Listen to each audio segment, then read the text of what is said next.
You might not expect that the people behind a music video that looks like this would influence medical policy, let alone convince Australia to become the first country in the world to classify psychedelics as a legitimate medicine. But that's exactly what an opera singer and her former investment banker husband did. They have absolutely no scientific or medical background. The natural flavour of regulators is to say no, it's their natural inclination. The path that they took is entirely different than any pharmaceutical that's ever gotten approval in the entire world. You know, I couldn't believe it. We were dancing around our kitchen a little bit. It was like, wow. It's hard to predict where this is all going in Australia, but it really feels it's a bit like the Wild West. There's lots of concerning things happening in the space and no repercussions associated with those deviations. Part of the reason why this was so surprising is that Australia is traditionally seen as quite a conservative country. It's very, very rare that Australia actually would be the one that's leading the way, and in this case we were the first country in the world to do this.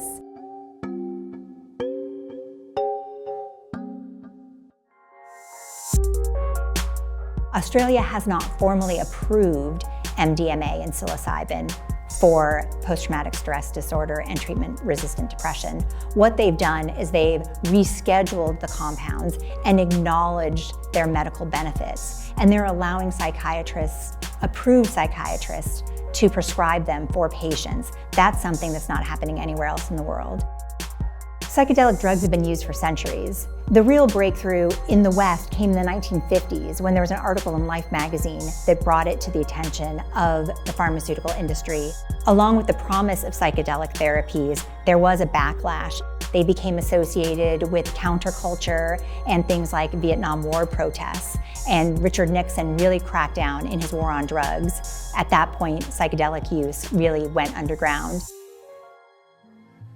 More advanced tools that have been developed over the past several years have been able to actually examine what's going on in the brain. The belief is that psychedelics really do increase brain plasticity. Some of the trial results have been really astonishing. Doctors are finding patients that have had no progress for years in trying to treat something like post-traumatic stress syndrome or treatment-resistant depression are actually getting to a place where their doctors considered them cured, or at least in remission. Tanya de Jong and her husband Peter Hunt, in their spare time, they run a charity called Mind Medicine Australia. They first became interested in psychedelic-assisted therapy when they had a legal trip with magic mushrooms, and they found the experience so transformational and life-changing for them that they decided that they were going to dedicate their lives to the cause. That was this extraordinary experience of oneness, of connection to self, to others, really led us to saying, well, if this can heal us in this way, what sort of impact could this have on the people that we work with in all our other charities? You know, when you have a problem as large as the mental illness problem that we have in Australia, and treatments that really don't work very well, if at all, for a large number of people, the desire to actually change a system and enable people to live the sort of lives they should lead becomes the real driving force.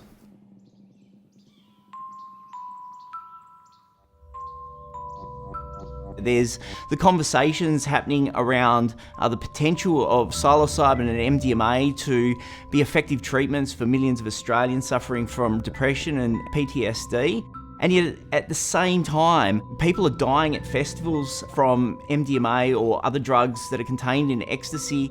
We haven't really got a good measure at the moment to indicate as to who is going to respond well and who's not going to respond well, because of course some people don't respond to this treatment, some people get worse, and we don't know how to prevent people from getting worse, and we don't know how to enhance the treatment to make it more effective because we don't fully understand how it works.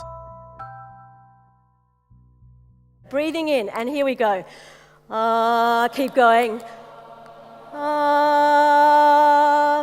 Above all else, I think a key part of Tanya's personality is that she's an entertainer. One of the things that mind medicine has been really heavily criticised by the traditional medical community for is their affiliation with anti-masking and anti-lockdown groups. Tanya started posting a few opinion pieces online with various different conservative outlets during the height of COVID, suggesting that she wasn't in favour of lockdowns and masks, even some posts kind of criticising vaccines.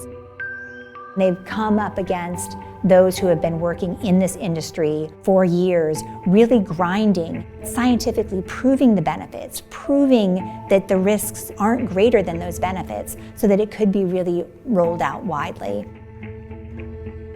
At first, they kind of flirted with a few different ideas for how they would best be able to bring magic mushrooms to the world. They didn't know that they were going to try the route of rescheduling with the TGA, our peak regulator in Australia, the equivalent of the FDA in America. We started our first rescheduling applications probably within the first year of setting up Mind Medicine Australia. We were rejected at the interim stage. Some people were saying to us, you're wasting your time. And our response was no, not at all, because when the TGA reject, they have to give reasons. And that meant the second time around, we knew the issues that concern them. What was unusual about their approach is that they completely sidestepped the scientific rigor that's generally needed in order to get a new medical treatment onto the market. To ask a regulatory body whose job is to make sure that medicines are safe and effective to make a positive ruling when the scientific results aren't in yet, that's just a huge lift. Australia has a very unique system, to say the least, when it comes to rescheduling substances. The decision to reschedule a substance or not is ultimately made by an individual called the delegate. Now, the delegate is an anonymous official, a senior doctor within the TGA. Nobody knows who the delegate is to this day, apart from a handful of medical officials. Tanya and Peter didn't need to convince the scientific minds and the researchers and all of the standard regulators who make these decisions. They only had to sway one person. Now, we tried hard and we were unable to find out who the delegate is. And Tanya and Peter say they also don't know who the delegate is. In the end, that regulator was swayed and decided to reschedule psychedelics. By February 2023, Mind Medicine would receive the news that their application actually had been approved by the TGA and they had succeeded in rescheduling psychedelic-assisted therapy in Australia. We interviewed Dr. John Skerritt, who was the head of the TGA at the time that these substances were rescheduled. He actually said, contrary to what Tanya de Jong and Peter Hunt think, their lobbying and aggressive campaigning to the TGA actually did more harm than good in some instances. The decision to reschedule essentially caught everyone off guard. The peak body for psychiatrists in Australia and New Zealand and PRISM had both advised against the rescheduling. The only group of people that weren't caught off guard were Mind Medicine itself. For years prior to the decision being made, they started running their certificate in psychedelic-assisted therapy. Medical officials can come in and take this course for about 11,000 Australian dollars.